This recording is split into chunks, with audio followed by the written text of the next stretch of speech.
year, the highest number since it began keeping records. It also says that of those officers, 46 of them were killed. So joining me now is our ABC News contributor and former NYPD Chief of Detectives, Bob Boyce. So Bob, thank you so much for being here with us. We always appreciate your time. Let's first start with talking about these domestic violence calls. We know that they are among the most dangerous calls for first responders to go out to.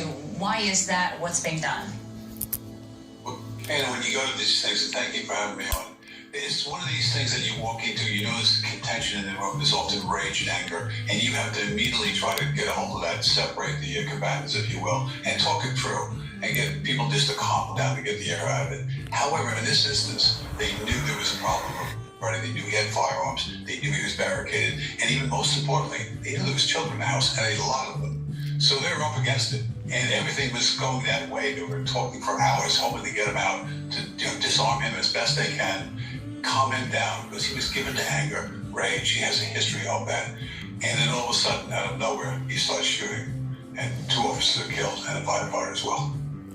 You know, the length of this really stands out to me, right? If officers respond there at 2 a.m., this whole thing isn't over until 8 a.m. This is some 6 hours, and it ends with 3 first responders killed. Another one is injured.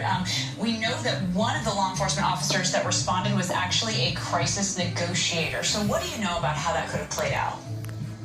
Well, we have hostage negotiators, and that's what we call them in New York City. They go to these things immediately. We have them on call. They show up. Ouais, c'est les Américains, hein. And you start speaking to the individual and to the family members. Perdre la boussole. And trying to calm him down as much C'est as pas you déjà can. assez avec la guerre. However, the best play, sometimes the best talking, the best thing you can do, suddenly there's a trigger and violence happens. So it is surprising they had a dialogue for over 4 hours, it seems. That's unusual, but then it opens shoot.